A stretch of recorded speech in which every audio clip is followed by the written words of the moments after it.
Hello बच्चों, हमारे YouTube channel RB प्रसाद में आपका स्वागत है। बच्चों, जैसा कि जानते हैं कि अपने YouTube चैनल के माध्यम से हम फिजिक्स, मैथ एवं साइंस से संबंधित फैक्ट्स को देते रहते हैं। तो यदि आप हमारे YouTube चैनल पर पहली बार है तो प्लीज़ चैनल को सब्सक्राइब कर लें ताकि हमारे द्वारा दिए गए हर वीडियो क्लिप का नोटिफिकेशन आपको मिलता रहे।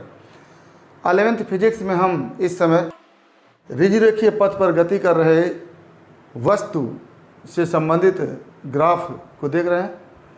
इसमें हम आज समय वेग ग्राफ को देखेंगे, जिसमें इस समय वेग ग्राफ को कई वर्गों में विभाजित किए हैं। समय वेग ग्राफ तब देखेंगे जब वस्तु विराम अवस्था में हो। दूसरा, जब वस्तु एक समान गति की अवस्था में हो। तीसरा, जब वस्तु त्वरित गति में हो तब समय वेग ग्राफ देखेंगे। चौथा, जब वस्तु में मंदन हो तब समय वेग ग्राफ देखेंगे। और ऋणात्मक वेग के साथ एक समान गति अगर हो रही हो तो हम समय वेग ग्राफ देखेंगे, और ऋणात्मक वेग के साथ त्वरित गति हो रही है तो समय वेग ग्राफ देखेंगे, और अंत में ऋणात्मक वेग के साथ मंदित गति हो रही हो तो समय वेग ग्राफ देखेंगे। तो ये 7 प्रकार के ग्राफ हम देखेंगे, जिसमें नंबर 1, 2, 3, 4, 5, 6, 7 ग्राफ हम खींचे हैं। इसमें हम वाई अक्ष की दिशा में वेग को दिखाते हैं और एक्स अक्ष की दिशा में समय को दिखाते हैं। तो यहाँ पर पहला जो ग्राफ हमारा है, जब वस्तु विराम अवस्था में है, और आप जानते हैं कि वस्तु जब विराम अवस्था में होती है तो उसमें वेग शून्य होता है। लगातार वस्तु के विराम अवस्था में होने पर समय बीतता जाता है, लेकिन वस्तु में वेग शून्य होता है। तो ऐसी स्थिति में इधर जब हम समय को बढ़ा रहे हैं तो समय 0 second, 1 second, 2 second, 3 second, 4 second, 5 second, और अगर वस्तु में वेग होता है तो वेग को हम वाई अक्ष के ऊपर दिखाते हैं। तो यहाँ पर चूँकि वस्तु विराम अवस्था में है, इसमें कोई वेग नहीं है, तो वाई अक्ष के अनुदिश हम ग्राफ को नहीं ले जाएंगे।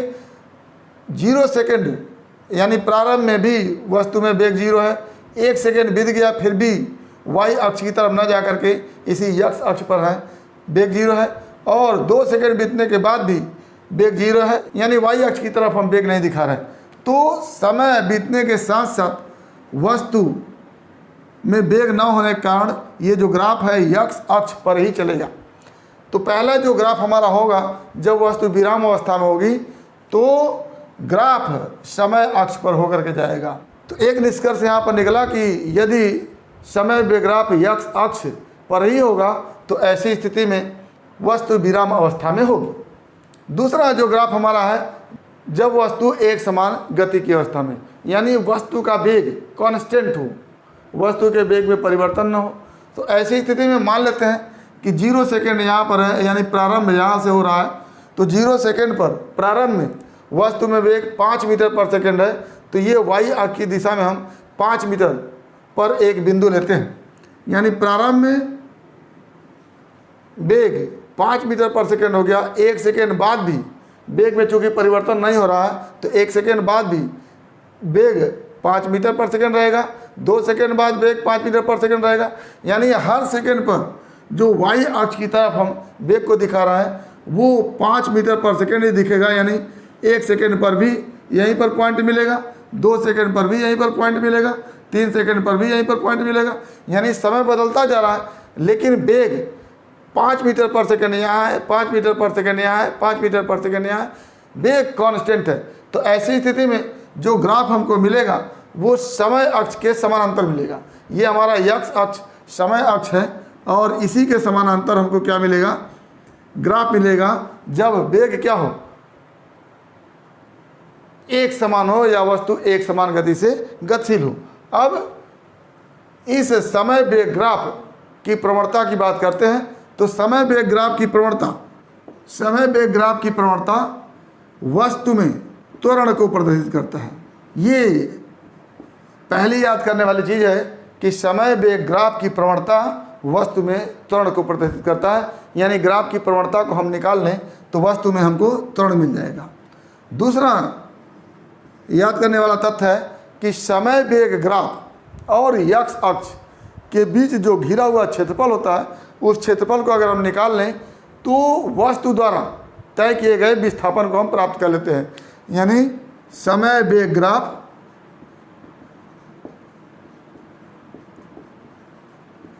तथा समय अक्ष के बीच घिरा हुआ क्षेत्रफल वस्तु द्वारा तय किए गए विस्थापन को प्रदर्शित करता है। दो चीज़ें हमको याद रखनी है समय वेग ग्राफ के संदर्भ में कि समय वेग ग्राफ की प्रवणता वस्तु में त्वरण को प्रदर्शित करती है और समय वेग ग्राफ तथा समय अक्ष, जिसको हम यहाँ पर यक्ष अक्ष के रूप में देख रहे हैं, के बीच घिरा हुआ क्षेत्रफल वस्तु द्वारा तय किए गए विस्थापन को प्रदर्शित करता है। तो यहाँ पर हम देख रहे हैं कि वस्तु विरामावस्था में है तो न तो वस्तु में वेग होगा और न तो त्वरण होगा, लेकिन यहाँ पर वस्तु एक समान गति में है, यानी वस्तु का वेग नियत है और ग्राफ हमको इस समय अक्ष के समानांतर मिल रहा है। इस ग्राफ की प्रवणता की बात करें तो चूंकि ये ग्राफ समय अक्ष के समानांतर है या यक्ष अक्ष के समानांतर है, तो यक्ष अक्ष एवं ग्राफ के बीच जो कोण होगा वो कोण क्या होगा? शून्य होगा, जीरो होगा। और जब कोण जीरो होगा तो प्रवणता निकालेंगे आप। प्रवणता इक्वल टू आप जानते हैं tan थीटा होता है और यहाँ से क्या हो जाएगा? tan जीरो यानी जीरो। तो जब वस्तु एक समान गति में होती है तो ग्राफ की प्रवणता क्या होती है? जीरो होती है। और आप देख रहे हैं कि ग्राफ की प्रवणता त्वरण को प्रदर्शित करता है। तो यहाँ पर जब वस्तु एक समान गति में है और समय वेग ग्राफ इस यक्ष अक्ष के समानांतर है तो प्रवणता क्या हो गई? शून्य हो गई, यानी त्वरण क्या हो गया? शून्य हो गया। इसी में एक और तथ्य को देखते हैं कि समय वेग ग्राफ और समय अक्ष के बीच जो घिरा हुआ क्षेत्रफल है, अगर उस क्षेत्रफल को निकालें तो हम वस्तु द्वारा तय किए गए विस्थापन को प्राप्त कर लेते हैं। तो जैसे इस ग्राफ को दिया हो और आपसे पूछ लिया जाए कि पूरे के पूरे 5 सेकंड में, 5 सेकंड का ग्राफ आपके सामने है, तो पूरे के पूरे 5 सेकंड में कितना विस्थापन होगा, तो आप जीरो सेकंड के ऊपर ग्राफ पर एक पॉइंट लेंगे और 5 सेकंड के ऊपर ग्राफ पर एक पॉइंट लेंगे। तो ये पॉइंट मिला, ये पॉइंट मिला और ये पॉइंट है और ये पॉइंट है। इन चारों पॉइंट को मिला करके अगर हम एरिया बना दें, ये एरिया हो गया, इस एरिया का हम क्षेत्रफल निकाल लें तो वो क्षेत्रफल क्या हो जाएगा? पूरे 5 सेकंड में तय किए गए विस्थापन के बराबर हो जाएगा। जैसे यहाँ पर वेग इसका 5 मीटर पर सेकंड है, ये चौड़ाई जो होगी 5 हो जाएगी और यहाँ 5 सेकंड तक के विस्थापन को हमको निकालना है तो लंबाई भी 5 हो गई, चौड़ाई 5 हो गई। तो क्षेत्रफल क्या हो जाएगा? क्षेत्रफल बराबर 5 गुणे 5 बराबर 25 और ये जो क्षेत्रफल होता है वो विस्थापन बताता है। तो 25 मीटर हमारा क्या हो गया? विस्थापन हो गया 5 सेकंड में। अगर यहीं पर आपसे 2 से 4 सेकंड के बीच अगर विस्थापन पूछ दी तो 2 सेकंड के ऊपर ग्राफ पर एक पॉइंट लेंगे और 4 सेकंड के ऊपर भी ग्राफ पर एक पॉइंट लेंगे। तो एक पॉइंट ये बना, दूसरा पॉइंट ये बना, तीसरा ये और चौथा ये। तो ये जो एरिया बना, इस एरिया को अगर हम निकाल लें तो हम 2 से 4 सेकंड के बीच वस्तु में विस्थापन को निकाल सकते हैं। तो इस तरह से हम समय वेग ग्राफ और यक्ष अक्ष के बीच जो घिरा हुआ क्षेत्रफल होता है उस क्षेत्रफल को निकाल करके हम विस्थापन को ज्ञात करते हैं। तीसरा जो हमारा समय वेग ग्राफ है वो है जब वस्तु में त्वरण हो या वस्तु त्वरित गति में हो। जब वस्तु त्वरित गति में होगी तो ऐसी स्थिति में ये ग्राफ हमारा यक्ष अक्ष से झुका हुआ मिलेगा। यहाँ पर जो वाई अक्ष पर पहला बिंदु मिलता है, ये मान लीजिए ये बिंदु है, तो यहाँ से यहाँ तक ओ से लेकर के इस पॉइंट तक जो वेग होगा उसको हम प्रारंभिक वेग कहेंगे। जैसे यहाँ पर ओ से लेकर के इस पॉइंट तक 5 मीटर पर सेकेंड वेग हो जाएगा, ये प्रारंभिक वेग हो गया। और 5 सेकेंड बाद देख रहे हैं ये वेग जो होगा 5 सेकेंड के ऊपर इतनी ऊंचाई पर है, तो ये इतनी ऊंचाई अगर इधर देखें तो 10 मीटर पर सेकेंड हो गया। तो यहाँ से यहाँ तक ये वेग भी 10 मीटर पर सेकेंड हो गया और ये क्या हो गया? 5 मीटर पर सेकेंड हो गया। अगर यही ग्राफ मूल बिंदु से होकर के जाता तो प्रारंभिक वेग क्या हो जाता? जीरो हो जाता। तो अब इसमें आपको 2 बातें ध्यान देनी है कि ग्राफ वाई अक्ष के किसी बिंदु से होकर के जा रहा है या मूल बिंदु से होकर के जा रहा है। अगर वाई अक्ष के किसी बिंदु से होकर के जा रहा है तो ऐसी स्थिति में उसमें प्रारंभिक वेग होगा जिसका मान जिस पॉइंट से होकर के जा रहा है और मूल बिंदु से उसकी ऊंचाई जितनी है उसके हिसाब से देखेंगे। अगर ये मूल बिंदु से होकर के जा रहा है तो प्रारंभिक वेग क्या हो जाएगा? जीरो हो जाएगा। और यहाँ पर देखिए आप ये ढलान नियत है, यानी जब वस्तु में त्वरण होता है तो समय वेग ग्राफ का ढलान क्या होता है, नियत होता है। जितना एंगल यहाँ पर है उतना ही एंगल यहाँ पर भी रहेगा, यानी ग्राफ का एक्स अक्ष के साथ जो झुकाव होगा वो कांस्टेंट होगा। तो ये हो गया हमारा समय वेग ग्राफ जब वस्तु में त्वरित गति है। यहाँ पर मान लेते हैं आपसे पूछ दिया जाता है कि 0 से लेकर के 5 सेकेंड के बीच वस्तु में त्वरण कितना है, तो 0 के ऊपर ये पॉइंट लेंगे आप और 5 के ऊपर ये पॉइंट लेंगे और इन दोनों पॉइंट को हम कर्ण मान लेंगे और एक समकोण त्रिभुज बनाएंगे। तो 0 के पास ये पॉइंट हो गया और ये 5 के पास हो गया, ये हो गया कर्ण। कर्ण अगर ये हो गया तो हम ये लंब बनाएंगे और ये क्या बनाएंगे, आधार बनाएंगे। तो ये हमारा त्रिभुज हो गया और इसमें हम क्या निकाल लेंगे, tan थीटा निकाल लेंगे। तो tan थीटा जब निकालेंगे तो ये लंब बटा क्या करेंगे, आधार करेंगे। लंब हमारा कितना है, 10 में से 5 घट गया, 10 माइनस 5 बराबर 5 और आधार कितना हो गया, यहाँ से 5 और यहाँ से क्या हो गया 0। तो 5 माइनस 0 क्या बच गया, 5/5 यानी 1 मीटर पर सेकेंड स्क्वायर। ये क्या हो गया, त्वरण हो गया। आगे अगर हमको वो 0 से लेकर के 5 सेकेंड के बीच विस्थापन को देखना हो तो 0 के ऊपर ये पॉइंट लिए हैं और 5 के ऊपर ये पॉइंट लिए हैं। ये पूरा हमारा क्या हो गया, 0 से 5 सेकेंड के बीच का ग्राफ हो गया और ये हो गया हमारा एक्स अक्ष या कह लें समय अक्ष। तो इस ग्राफ और समय अक्ष की बीच जो क्षेत्रफल पूरा है, ये क्षेत्रफल, इस क्षेत्रफल को हम निकाल करके क्या निकाल लेंगे, 5 सेकेंड में विस्थापन निकालेंगे। अगर हमको 2 से 4 सेकेंड के बीच विस्थापन चाहिए तो 2 सेकेंड के ऊपर ये पॉइंट लिए और 4 सेकेंड के ऊपर ये पॉइंट लिए, ये ग्राफ हुआ और ये 2 से 4 सेकेंड के बीच का एक्स अक्ष हुआ। तो ग्राफ और एक्स अक्ष के बीच का जो क्षेत्रफल बनेगा, ये क्षेत्रफल बनेगा। ये इसका हम क्या करेंगे, क्षेत्रफल निकाल लेंगे। तो ये हो जाएगा 2 से 4 सेकेंड के बीच का विस्थापन। तो ये ग्राफ हमारा हुआ तब जब वस्तु में त्वरण हो। आगे हम देखते हैं जब वस्तु में मंदन हो तो ये ग्राफ बन के आता है। जैसे यहाँ पर इस लाइन को देखें और एक्स अक्ष को देखें, एक दूसरे के क्या है, समानांतर है। तो इस लाइन के साथ ये ग्राफ जो कोण बनाएगा वही कोण एक्स अक्ष के साथ बनेगा। इस लाइन के साथ ग्राफ जो कोण बना रहा है उसको हम इस लाइन से ग्राफ की तरफ ले जा रहे हैं तो क्लॉकवाइज डायरेक्शन में ले जा रहे हैं, यानी कोण का मान पॉजिटिव ना होकर के निगेटिव होगा। जब कोण का मान निगेटिव होगा तो tan थीटा निगेटिव आएगा और tan थीटा निगेटिव आएगा, इसका मतलब त्वरण क्या हो जाएगा, निगेटिव होगा। और त्वरण जब निगेटिव होता है तो उसको क्या कहते हैं, मंदन कहते हैं। तो ये जो हमारा चौथा ग्राफ है ये वस्तु में मंदन को दिखाता है। अब यहाँ पर अगर ग्राफ की प्रवणता निकाल करके त्वरण निकालना हो तो 0 से लेकर के 3 सेकेंड के बीच मान लीजिए हम त्वरण निकालना चाह रहे हैं तो 0 के ऊपर ग्राफ पर पॉइंट लेंगे और 3 के ऊपर ग्राफ पर पॉइंट लेंगे और ये हमारा ग्राफ बन गया पूरा। इस ग्राफ की प्रवणता निकालनी हो तो इसको कर्ण मान करके समकोण त्रिभुज को कंप्लीट कर लेंगे। इस समकोण त्रिभुज में ये कोण थीटा माइनस में हो जाएगा तो हम प्रवणता निकाल लेंगे tan माइनस थीटा या इसी को कहेंगे माइनस tan थीटा। और माइनस tan थीटा का मतलब माइनस ये लंब कितना है, 24 में से 12, 24 माइनस 12 बटा आधार 3 माइनस 0, 3 माइनस 0 क्या हो जाएगा, 12/3 और ये हो गया हमारा 4 मीटर प्रति सेकेंड स्क्वायर। तो माइनस के साथ तो ये यहाँ पर हमारा इस ग्राफ में मंदन क्या आ गया, 4 मीटर पर सेकेंड स्क्वायर आ गया। यहीं पर हम अगर 1 से 3 सेकेंड के बीच विस्थापन निकालना चाहें तो 1 के ऊपर यहाँ पर पॉइंट ले लेंगे और 3 के ऊपर यहाँ पर पॉइंट ले लेंगे। ये हमारा ग्राफ का पार्ट हुआ।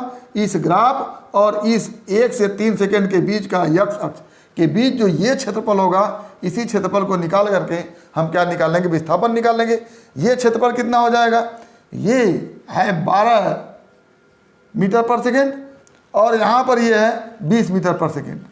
तो ये 12 हो गया, ये 20 हो गया, ये समलंब चतुर्भुज बना। तो इसका क्षेत्रफल क्या हो जाएगा, 1/2 गुणे 12 + 20 समांतर भुजाओं का योग गुणे दोनों भुजाओं के बीच की लंबवत दूरी और ये हो जाएगा 3 - 1, 3 - 1 = 2। तो क्या हो जाएगा, 1/2 गुणे 32 गुणे 2 क्या आ गया यहाँ से 3 2 32 मीटर। तो ये हमारा 1 से 3 सेकेंड के बीच जो विस्थापन हुआ इस समलंब चतुर्भुज के क्षेत्रफल के बराबर हुआ और ये क्षेत्रफल हमारा कितना आ गया 32 मीटर आ गया। तो ये विस्थापन हो गया 32 मीटर। अब यहाँ पर ऋणात्मक वेग के साथ एक समान गति, ये जो हमारा 5वां ग्राफ है वो ऋणात्मक वेग के साथ एक समान गति है। यानी ऋणात्मक वेग का मतलब होता है कि वस्तु किसी दूर बिंदु से वापस निकट बिंदु की तरफ आ रही है। तो यहाँ पर निकट बिंदु की तरफ आ रही है तो वेग हमारा क्या हो जाएगा ऋणात्मक हो जाएगा। और आने वाला वेग क्या है कांस्टेंट है। ऋणात्मक वेग के साथ एक समान गति, जिस वेग से वस्तु आ रही है वो वेग नियत है तभी तो उसको एक समान गति माना जाएगा। तो ऋणात्मक वेग को हम देखेंगे जैसे यहाँ पर 0 से ऊपर की तरफ हम पॉजिटिव लेते हैं और 0 से नीचे की तरफ हम निगेटिव लेते हैं। तो यहाँ पर वस्तु में एक समान वेग है लेकिन वस्तु का वेग ऋणात्मक है। तो ऐसी स्थिति में ये 0 से नीचे की तरफ हम ऋणात्मक वेग को ले रहे हैं। तो ये ग्राफ हमको जो मिल रहा है ये ग्राफ ये ऋणात्मक वेग के साथ एक समान गति का है, जिसमें हर सेकेंड पर वेग का मान कितना है -12 है।